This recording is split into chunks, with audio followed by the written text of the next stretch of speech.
Shalom sahabat Skriptura.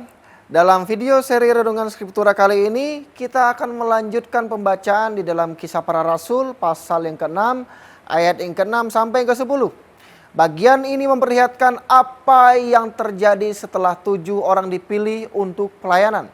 Kita akan melihat teks ini melalui bahasa Yunani di dalam Perjanjian Baru dengan menyoroti 3 kata kunci penting. Lalu masuk ke dalam refleksi singkat yang tetap setia pada teks kitab suci.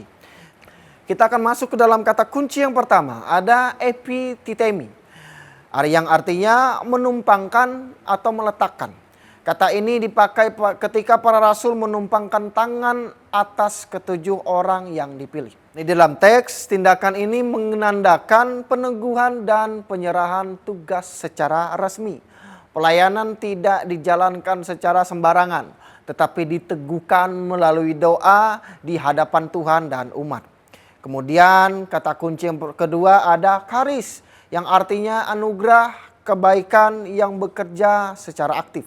Kata ini digunakan untuk menggambarkan Stefanus sebagai pribadi yang penuh anugerah. Anugerah di sini bukan hanya sikap lembut, tetapi juga kuasa Tuhan yang nyata di dalam hidup dan pelayanannya.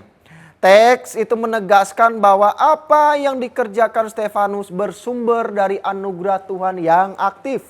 Dan kata kunci yang ketiga ada sophia, yang artinya hikmat.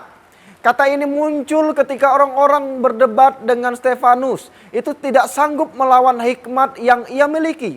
Hikmat ini bukan sekedar kecerdasan berbicara, tetapi juga pemahaman yang lahir dari roh itu sendiri. Teks menunjukkan bahwa hikmat ini tidak bisa dipatahkan oleh perlawanan manusia. Nah, refleksi teks ini memperlihatkan alur yang sangat-sangat jelas. Peneguhan melalui doa dan penumpangan tangan diikuti oleh pelayanan yang nyata. Stefanus yang awalnya dipilih untuk pelayanan praktis tampil sebagai pribadi yang penuh anugerah dan hikmat. Menariknya, teks itu tidak memisahkan pelayanan dan kesaksian. Ketika pelayanan dijalankan dengan setia, kesaksian pun mengalir. Namun kesaksian itu juga menimbulkan perlawanan. Teks itu dengan jujur menunjukkan adanya perdebatan dan penentangan. Walau demikian, fokus teks itu bukan pada kerasnya perlawanan, melainkan pada ketidakmampuan para penentang menghadapi hikmat dan roh yang menyertai Stefanus.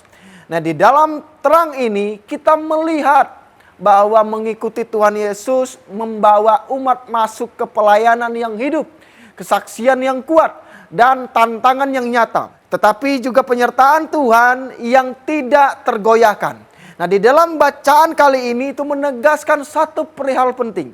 Pelayanan yang diteguhkan dengan doa akan menghasilkan kesaksian yang dipenuhi anugerah dan hikmat.